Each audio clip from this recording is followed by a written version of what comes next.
स्वागत है आप सभी का रिश्तों की आवाज़ चैनल पर।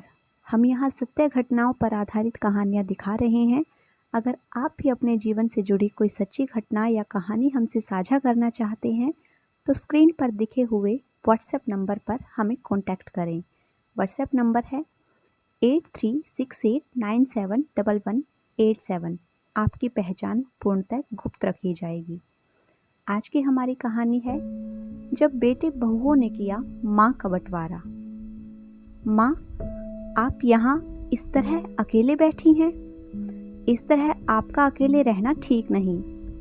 माँ, हम दोनों शहर में रहते हैं और अब बाबूजी भी नहीं रहे, तो हम भाइयों ने मिलकर यह फैसला किया है कि आप हमारे साथ शहर चलिए। अगर आप हमारे साथ रहेंगी तो हम लोग भी बेफिक्र होकर अपना काम कर पाएंगे। बड़े बेटे सुभाष ने अपनी माँ से कहा। हाँ माँ, भाई साहब ठीक कह रहे हैं। हम लोग अपनी नौकरियों में बिजी रहते हैं, जिस वजह से बार बार गांव आना नहीं हो पाएगा। आप अगर हमारे साथ रहोगी तो हम भी अपना काम आराम से कर पाएंगे। छोटे बेटे हर्ष ने अपने बड़े भाई की बात में सहमति जताते हुए कहा। सरला देवी जी निढाल सी दोनों बेटों की बातें सुन रही थी, पर उनकी बुद्धि काम नहीं कर रही थी। अभी कुछ दिनों पहले ही उनके पति का निधन हुआ था और अभी तक वो इस सदमे से उभर नहीं पाई थी। 50 सालों का साथ अचानक से छूट गया था। कभी सोचा भी नहीं था कि वो इस तरह से बिछड़ जाएंगे। महेंद्र जी बड़े ही सरल स्वभाव के व्यक्ति थे। किसी की भी बात टालते नहीं थे। दूसरों के दुख दर्द को अच्छी तरह समझते थे और सभी की यथासंभव मदद भी कर दिया करते थे। उनकी प्रशंसा चारों ओर होती थी। घर, परिवार, रिश्तेदार, महेंद्र जी सबके प्यारे थे। दोनों बेटे सुभाष और हर्ष भी अपने पिता का पूरा सम्मान करते थे। वो अपना खेत संभालते थे और उसी की फसल बेचकर उन्होंने अपने परिवार का पालन पोषण किया था। बच्चों की शादियां की थी और शहर में उनके रहने का इंतजाम कराया था। जब भी दोनों बेटे शहर से आते थे, उनको माता पिता की तरफ से भरपूर प्यार मिलता था। सरला जी बेटों के आने की खबर सुनकर अलग अलग तरह के पकवान बनाने में लग जाती थी। महेंद्र जी भी बाजार से ढेरों मिठाइयाँ लाकर सरला जी को थमा देते थे। बेटों के आने की खुशी में उनके पांव जमीन पर ही नहीं पड़ते थे। अपने जोड़ों का दर्द और अनेकों बीमारियां जैसे वो भूल ही जाती थी। महेंद्र जी की खेती बाड़ी का काम काफी अच्छा था। कुछ खेत थे, पर अब महेंद्र जी बूढ़े हो चुके थे, तो उम्र के साथ अब उनसे ज्यादा काम नहीं हो पाता था। इसलिए उन्होंने खेत पर काम करने के लिए कुछ लोग रख लिए थे। समय का चक्र अपनी गति से चल रहा था। दोनों बेटे और बहू उन्हें शहर बुलाते थे, पर उनका मन तो अपने गांव में ही रमता था। यहाँ के रहन सहन, खान पान के वो आदी हो गए थे। अच्छे भले दिन गुजर रहे थे। एक दिन महेंद्र जी को बुखार आया। बुखार के साथ साथ खांसी जुकाम ऐसा हुआ कि उनको सांस लेने में कठिनाई होने लगी। डॉक्टर से चेक कराया तो पता चला कि उन्हें कोरोना है। महेंद्र जी को अस्पताल में दाखिल करा दिया गया। बेटे बहुओं को खबर कर दी गई, लेकिन लॉकडाउन के चलते उनका आना संभव नहीं हो पाया। अकेले सरला जी ही उन्हें संभाल रही थी। चौथे दिन अस्पताल के बेड पर लेटे लेटे अचानक से उनकी सांस फूलने लगी। उन्होंने सरला जी की तरफ अपना हाथ बढ़ाया तो सरला जी तुरंत उठकर उनके पास आ गई। सरला जी ने उनकी ओर देखा तो उनका चेहरा एकदम से लाल हो गया था। उनकी आंखें ऐसी लग रही थी मानो खून उतर आया हो। उनकी सांसें अटक गई थी। महेंद्र जी की हालत देखकर सरला जी के हाथ पांव कांपने लगे। उन्होंने कांपते हाथों से पास रखी टेबल से एक गिलास पानी का भरा और जैसे ही उन्हें पानी पीने के लिए उठाने लगी तो देखा महेंद्र जी सरला जी को इस दुनिया में अकेला छोड़कर जा चुके थे। सरला जी के हाथ से पानी का गिलास छूट गया और पानी वहीं जमीन पर बिखर गया। डॉक्टर जब तक आए तो बहुत देर हो चुकी थी। डॉक्टर ने महेंद्र जी को मृत घोषित कर दिया था। उनके बेटों को उनके पिता की मृत्यु की खबर भिजवा दी गई। सरला जी का रो रो कर बुरा हाल था। बहुओं ने उन्हें संभाला और दोनों बेटों ने सारे क्रियाक्रम कर दिए, लेकिन अब उनका ज्यादा दिन गांव में रह पाना संभव नहीं था। तो वो अपनी माँ के पास आए और बोले, माँ, हमें आपसे कुछ बात करनी है। हाँ बेटा, कहो, क्या बात करनी है? माँ, हम अब यहाँ और ज्यादा दिन नहीं रह सकते। बच्चों की पढ़ाई है और हमारा ऑफिस भी। बस इसी वजह से हमें जल्दी जाना होगा। सरला जी अपना घर और गांव छोड़कर नहीं जाना चाहती थी और बेटे यहाँ नहीं रुक सकते थे। वो बेटों से बोली, मैं समझती हूँ बेटा, तुम लोग चले जाओ, मैं यहाँ जैसे तैसे रह लूँगी। और फिर ये घर और खेत भी तो है, इनको ऐसे अकेला छोड़कर कैसे आ जाऊं?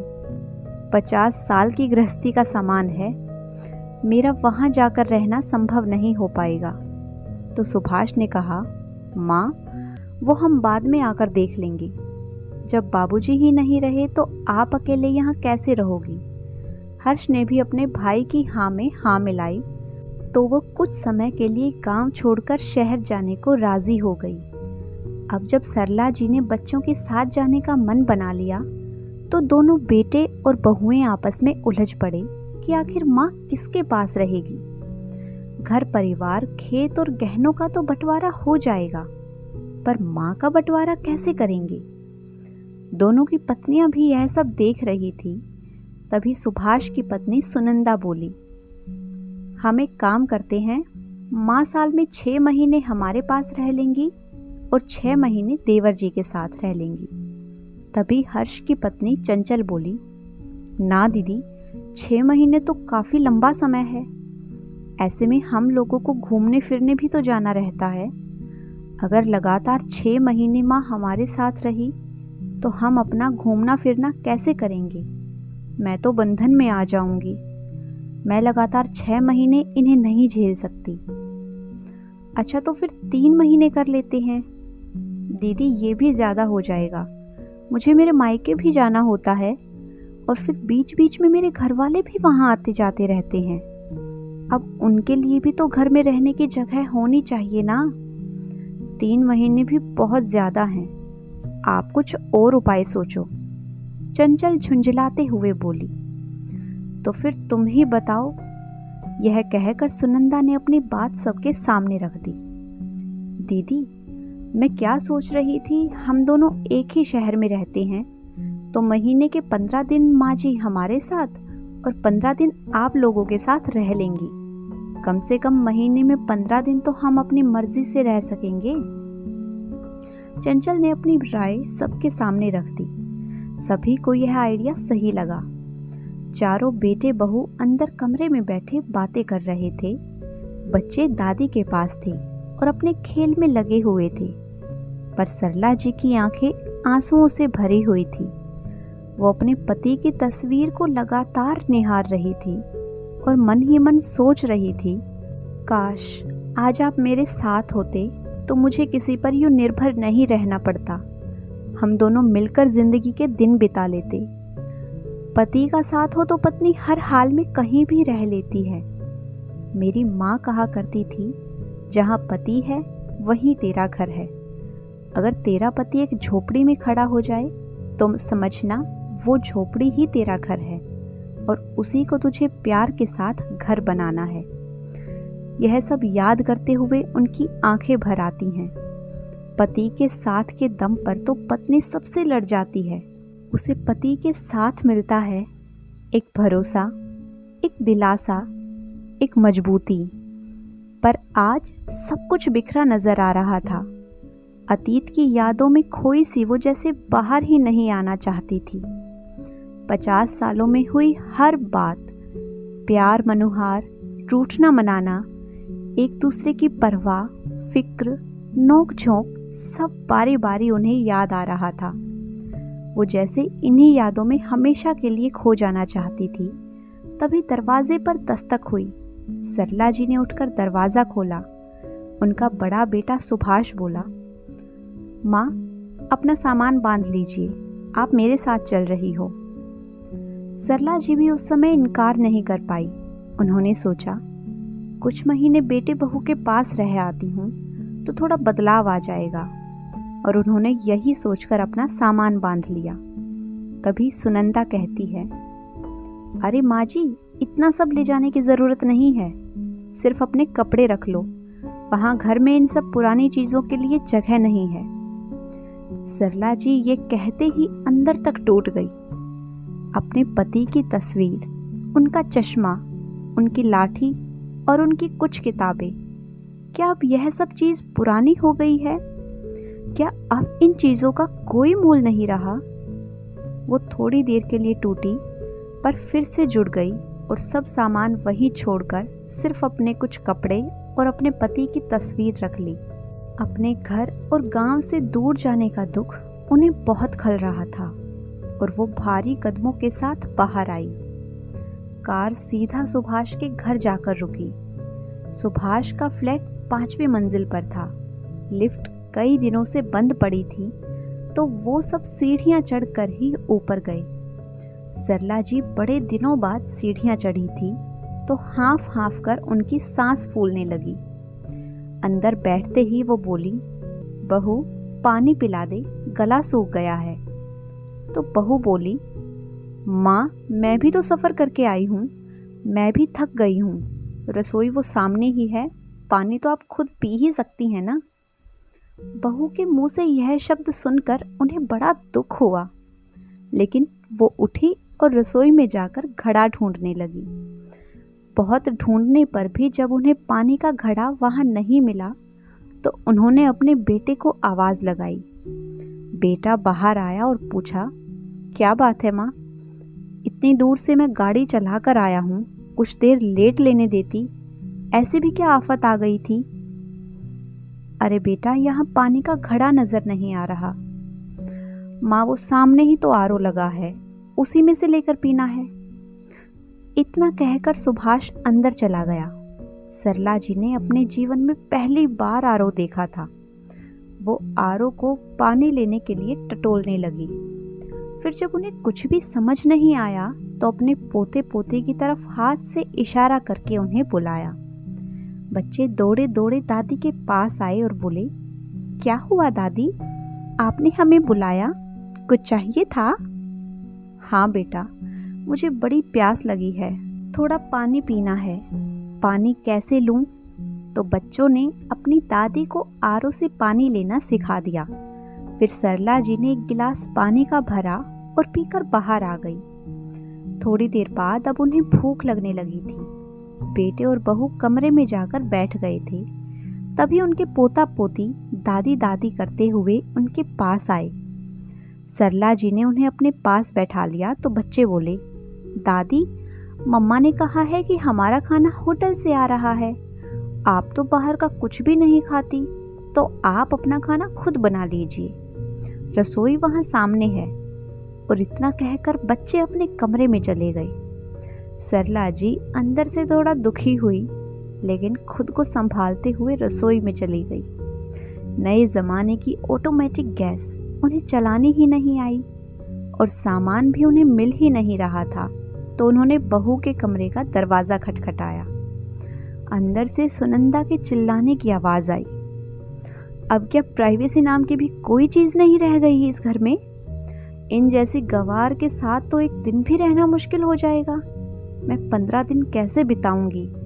इन्हें इतना भी नहीं पता है क्या कि जब बेटे बहू कमरे में हों तो दरवाज़ा खटखटाते नहीं हैं?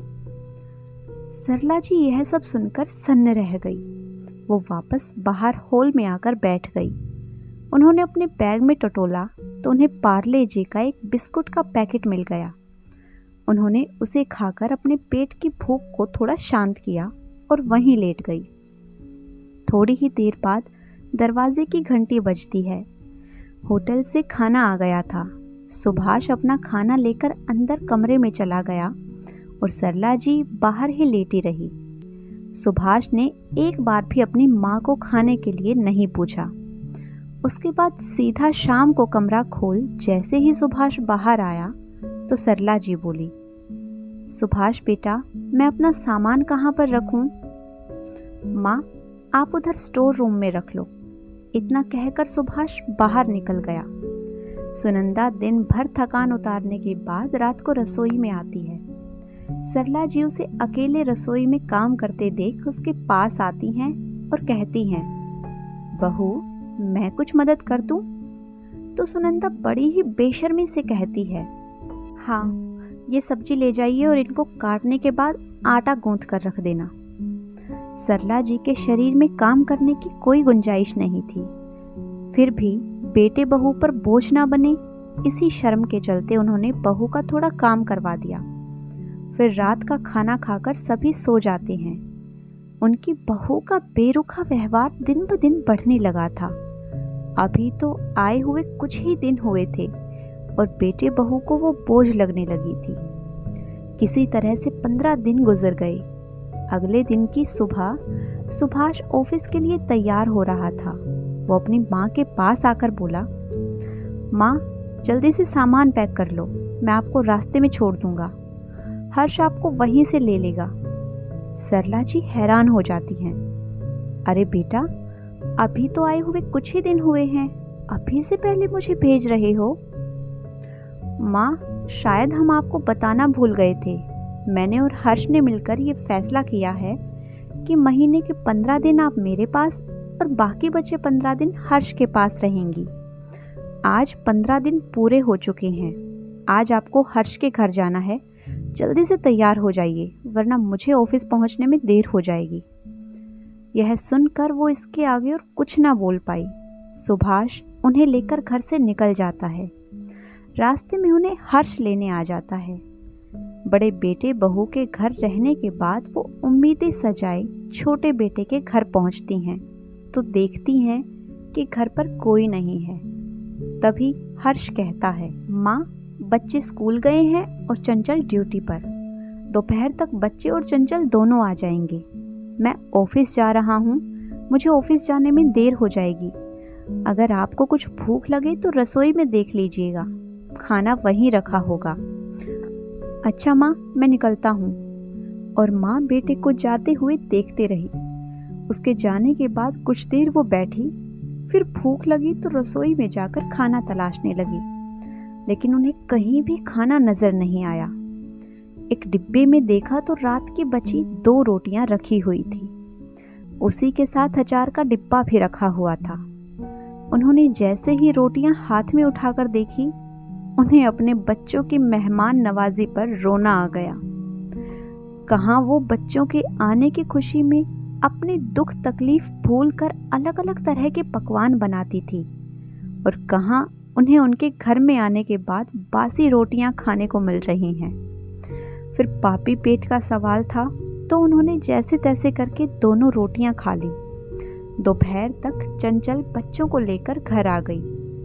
चंचल सरला जी से ज़्यादा बात नहीं करती थी। वो फ़ोन में और बच्चों के साथ बिजी रहती थी। खाना तो दे देती थी पर एहसान दिखाती थी। सरला जी अकेले रहकर परेशान हो गई थी। उनकी जिंदगी एक कमरे में सिमट कर रह गई थी। न बेटे बहू के पास समय था, ना ही पोते पोती के पास। सबकी अपनी दुनिया थी। 15 दिन हो चुके थे। अब हर्ष ने अपने बड़े भाई सुभाष को फ़ोन लगाया। भाई साहब, आज 15 दिन पूरे हो गए हैं, माँ को घर आकर ले जाइएगा। हर्ष, तुझे बताना था कि हम बाहर आए हुए हैं, तो अभी मैं माँ को नहीं ले जा पाऊंगा।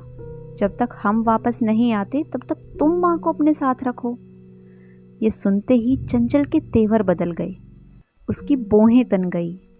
फोन रखते ही चंचल हर्ष पर बरस पड़ी। मैंने तुम्हारी माँ का ठेका नहीं ले रखा है। 15 दिन कहे थे, 15 दिन हो चुके हैं।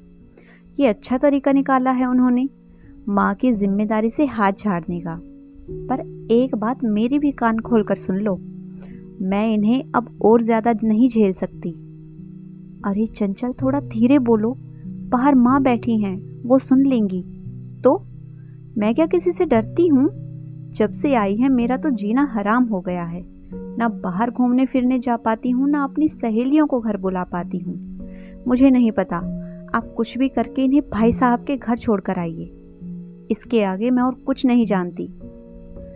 सरला जी बाहर बैठे बैठे अपमान के ये कड़वे घूंट पी रही थी।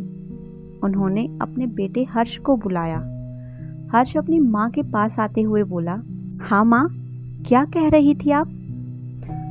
बेटा, मेरा यहाँ मन नहीं लग रहा। मैं अपने घर, अपने गांव वापस जाना चाहती हूँ। मेरी बस तू टिकट करा दे। लेकिन माँ, अब घर और खेत तो हमने बेचने के लिए बोल दिए थे।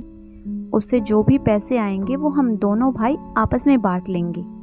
दोनों के घर अभी बहुत छोटे हैं और बच्चों के लिए बड़े घर तो लेने ही पड़ेंगे ना। उसके लिए पैसे भी चाहिए। और अब आपको करना भी क्या है? आप वहाँ अकेली क्या करेंगी? 15-15 दिन आप हम दोनों के साथ रहिए और अपनी बाकी बची जिंदगी बिताइए। हर्ष ने जैसे ही अपनी बात कही, सरला जी कड़े स्वर में बोली, नहीं, वो मेरा घर है, वो मेरे खेत हैं, मैं उन्हें नहीं दूंगी। मैं अब वहीं जाकर रहूंगी। तुम दोनों के पास मैंने रहकर देख लिया है। मैं तुम लोगों के पास 15 दिन से ज्यादा नहीं रह सकती, वरना तुम्हें अपनी माँ बोझ लगने लगती है। बड़ी अजीब बात है बेटा, तुमने अपनी माँ का बड़ा ही अनोखा बंटवारा किया है और अब घर और खेत का बंटवारा भी करना चाहते हो। वो मैं हरगिज नहीं होने दूंगी। जब तुम लोग गांव आते थे तो मैं सब कुछ भूलकर तुम्हारे स्वागत में लग जाती थी, और तुमने अपनी माँ का स्वागत ऐसे किया। सुभाष और उसकी बहू ने तो मुझे खाने तक के लिए नहीं पूछा था। खुद बाहर होटल से खाना मंगाया और कमरे में जाकर खा लिया। और तुम्हारे घर जब मैं आई तो मुझे रात की बची बासी रोटियां खाकर अपना पेट भरना पड़ा। बहुएं रोटी तो क्या दे देती हैं, एहसान जताती हैं मुझ पर। नहीं बेटा, मैं अपनी बाकी बची जिंदगी आत्मसम्मान के साथ जीना चाहती हूँ। जिस माँ की 2 वक्त की रोटी तुम लोगों पर भारी पड़ गई, वो माँ तुम लोगों के पास कैसे रहे? अच्छा है कि भगवान ने तुम लोगों का आईना मुझे पहले ही दिखा दिया। तुमने अच्छा सोचा। तुम लोग गांव का घर और खेत बेचकर अपने लिए नए घर ले लोगे, बच्चों के लिए बड़े कमरे ले लोगे। और माँ कहाँ जाए? माँ के लिए तो तुम्हारे पास कोई कमरा नहीं। ये सुनते ही हर्ष की नजरें झुक गई। वो इसके आगे अपनी माँ से और कुछ ना कह पाया। मेरी बात कान खोलकर सुन लो बेटा, मैं अपने जीते जी गांव में रहूंगी। अकेले में कैसे भी करके अपना गुजर बसर कर लूंगी, पर तुम लोगों पर बोझ बनकर नहीं रहूंगी। मेरे जीते जी ना ही मेरा घर बिकेगा और ना ही वो खेत। मैं अपने अंतिम समय तक वहीं रहूंगी और यही मेरा आखिरी फैसला है। मेरे जीते जी तुम दोनों ने माँ का बंटवारा तो कर लिया, लेकिन खेत और घर का बंटवारा मेरे मरने के बाद ही होगा। मेरे मरने के बाद तुम लोगों को जो ठीक लगे वो करना, लेकिन अभी के लिए तू बस मेरे गांव की टिकट करा दे। मेरा तुम दोनों के घर में दम घुटने लगा है। मैं अब इससे ज्यादा यहाँ नहीं रह सकती। हर्ष को उसकी माँ ने आईना दिखा दिया था। हर्ष इससे आगे अब कुछ और नहीं कह सकता था। मजबूरी वश उसे माँ के लिए गांव की टिकट करानी पड़ी। सरला जी ने अपना सामान बांधा और अपनी बाकी बची जिंदगी स्वाभिमान के साथ जीने के लिए गांव की ओर चल पड़ी। तो दोस्तों, अगर आपको आज की मेरी ये कहानी पसंद आई है तो वीडियो को लाइक कीजिए, शेयर कीजिए। साथ ही अगर आपने अभी तक मेरे चैनल को सब्सक्राइब नहीं किया है तो जल्दी से चैनल को सब्सक्राइब कर लें। Thanks for watching.